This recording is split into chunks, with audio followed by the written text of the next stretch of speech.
RCL 95,7 kami ada bersama Anda. Sahabat RCL dan pemirsa kami TV, kali ini Aska Perdana dan Aji Permana masih berada di kawasan pesantren Darul Hakmal yang berada di kampung Talun, Desa Citepus, Kecamatan Pelabuhan Ratu, Kabupaten Sukabumi, Jawa Barat. Tapi kali ini kita tidak berada di wilayah lingkungan pesantrennya, tapi juga ada di salah satu rumah produksi yang ada di pesantren Darul Hakmal. Karena di Darul Hakmal ini tidak hanya tentang keilmuan, tidak hanya tentang pendidikan, tapi juga ada keahlian di bidang ekonomi dan juga kreatif. Dan sudah bersama Aska adalah Kang Ahmad selaku pembina dari bidang ekonomi yang ada di pesantren Darul Hakmal ini. Assalamualaikum Kang. Waalaikumsalam warahmatullahi Luar biasa sekali. Ini di belakang kita sudah kelihatan nih, ada tempat produksian. Sebetulnya Kang, kalau kita bicara dulu tentang pesantren Darul Hakmal ini, yang saya bilang barusan, selain bidang keilmuan, selain bidang pendidikan, ternyata ada juga dari bidang ekonomi dan juga bidang kreatif.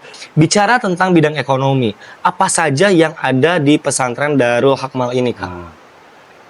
Untuk kegiatan ekonomi yang saat ini berlangsung di pesantren, salah satunya kita produksi bakso ikan dan juga pindang ikan. Oh, wow. Itu salah satu kegiatan ekonominya yang mudah-mudahan itu bisa memberikan kemampuan atau menjadi bekal santri-santri di sini ketika mereka udah selesai proses pesantrennya. Jadi ketika terjun di masyarakat, selain punya bekal dari sisi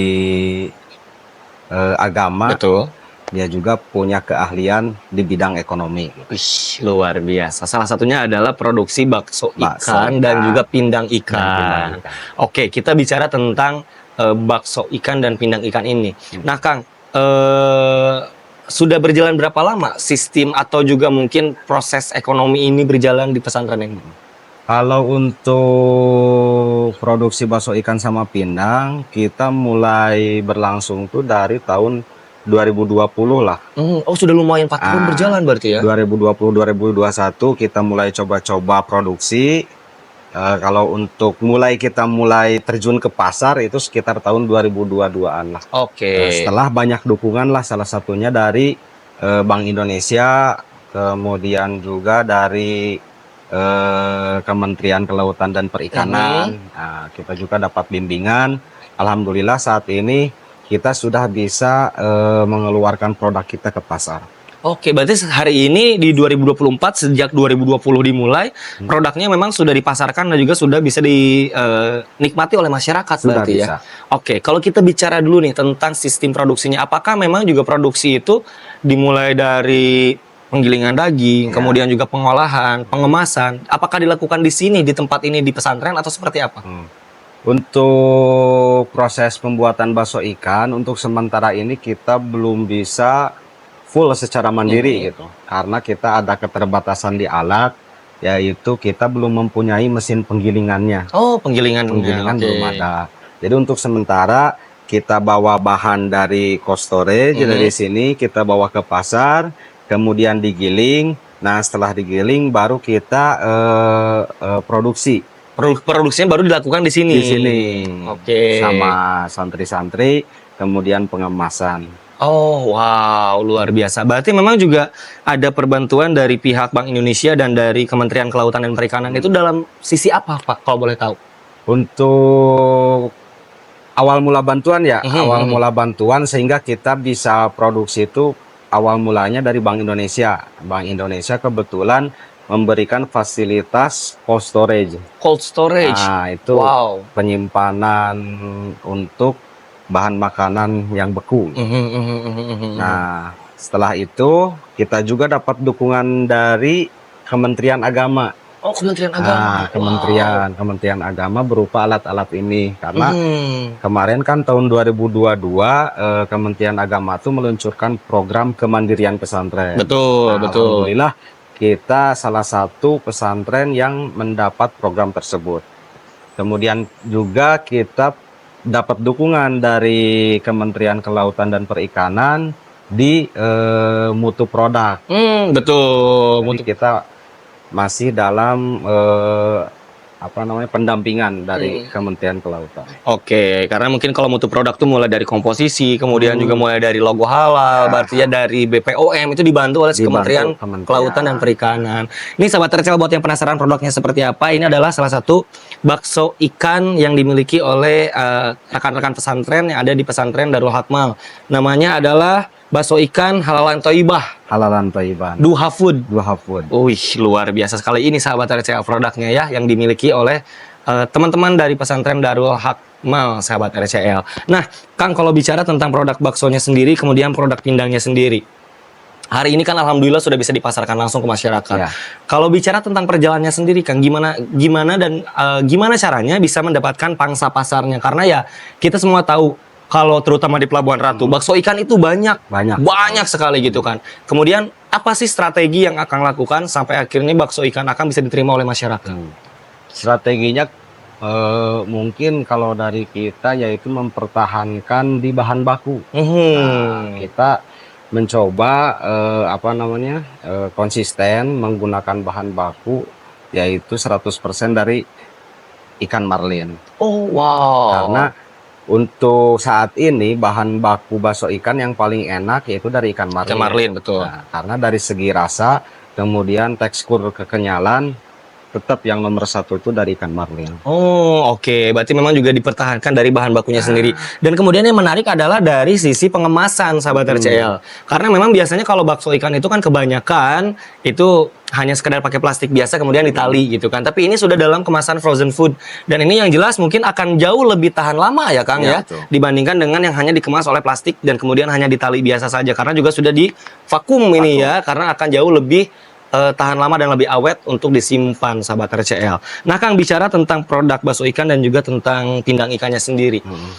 Kalau bicara tentang range harga, berapa sih harga dari bakso ikan dan juga dari pindang ikan yang dimiliki oleh pesantren Darul Hakmal ini?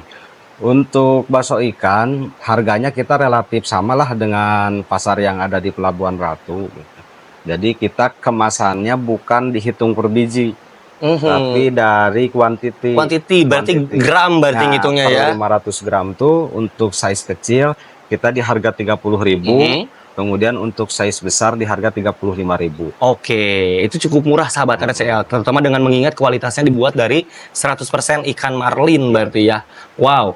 Nah, Kang, kalau misalkan warga masyarakat sahabat RCL yang sedang menonton ini misalkan pengen beli produknya Akang, ini apakah bisa datang langsung ke pesantren atau mungkin sudah ada beberapa frozen food atau beberapa gerai makanan di Pelabuhan Ratu atau di Sukabumi umumnya yang juga sudah menjual produk ini?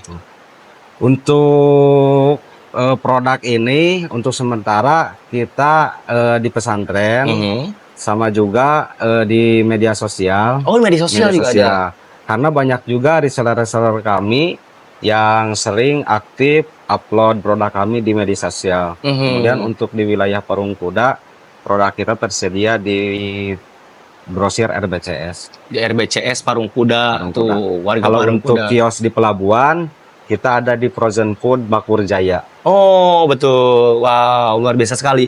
Ngomongin sosial media, Kang, karena kan hari ini memang bisa dibilang segala bentuk kegiatan, segala bentuk apapun itu paling benar dan paling mudah itu adalah di expose di sosial media. Sosial medianya apa saja, kemudian biasanya ngonten apa aja di dalam sosial media itu? Namanya dulu deh, nama sosial media apa? Nama sosial medianya yaitu Duha Food. Duha Food di Instagram atau Facebook sama Instagram. di Facebook dan Instagram ada Duha Food. Berarti produknya selain ada bakso ikan, ada pindang ikan juga? Ada pindang ikan juga. Tapi untuk pindang ikan, kita gak bikin kemasan. Karena itu kan jualnya langsung. Betul. Berarti Masih secara tradisional. Tradisional. Ya, memang lebih enak seperti itu kalau pindang mah gitu ya. Nah, kalau tadi teh Kang, bentuk strategi yang dilakukan di sosial media, karena kan biasanya kalau zaman sekarang mah bisa ada live TikTok, Ya, betul. ada podcast di YouTube seperti ini. Itu biasanya strateginya seperti apa untuk lebih menggayat peminat? Karena memang juga ini perlu dilakuin supaya juga para pengusaha, para pelaku UMKM juga terinspirasi nih oleh Akang. Seperti apa yang dilakukan? Untuk sementara ini kita bikin konten-konten grafis. Kita upload. Kalau untuk TikTok belum. Belum, artinya. Berarti lebih banyak bikin konten-konten grafis yang ada di Facebook dan juga di Instagram tadi. Wow, luar biasa sekali. Kang Ahmad, perbincangan kita sebenarnya masih pengen panjang, tapi sayang sekali terbatas dengan waktu. Nih Kang, pesan dari Akang untuk para pelaku UMKM, untuk para penggiat usaha seperti ini, di tengah tantangan semakin mahalnya modal, tantangan semakin besarnya saingan, apa sih yang perlu dilakukan untuk lebih konsisten dalam menjalankan bisnisnya? Untuk konsisten sebetulnya cukup dengan mempertahankan kualitas, karena itu salah satu yang memang diperhatikan oleh konsumen. Ketika kualitas berubah, rasa berubah, maka akan mengecewakan konsumen. Maka si produsen harus mempertahankan itu.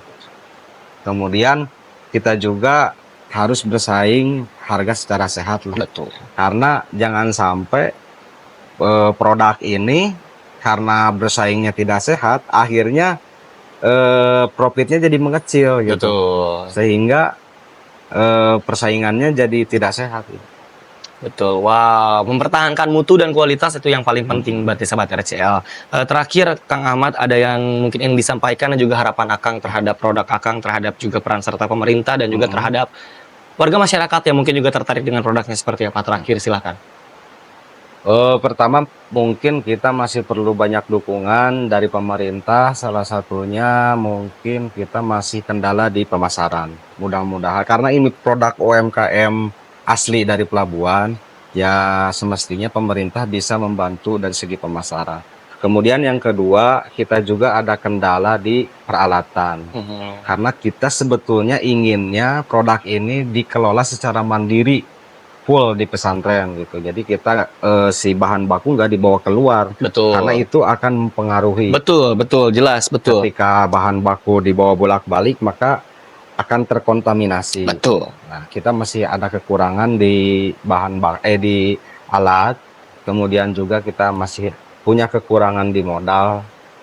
Kemudian untuk warga masyarakat mungkin lebih, kalau Indonesia tuh punya jargon cintailah produk Dalam negeri. Betul. Untuk masyarakat pelabuhan, cintailah produk Pelabuhan Ratu. Betul. Kalau misalnya bakso ikan banyak di pelabuhan, ya jangan beli online yang jauh-jauh. Nah, betul. Apalagi ini produk pesantren, ya turut serta membantu. Nah, turut serta membantu. Wah, luar biasa banget. Insya Allah berkah. Amin, luar biasa. Kang Ahmad, terima kasih banyak sudah berbicara dengan kita. Semoga terus sukses. Amin. Semoga juga terus berkepanjangan untuk terhadap produknya, terhadap juga pesantrennya sendiri, dan juga semoga semakin berkah tadi yang Akang bilang ya, luar biasa sekali. Dan sahabat RCL, terima kasih banyak sudah menyimak. Saya Aska Perdana dan Aji Permana yang bertugas mengucapkan terima kasih dan sampai jumpa.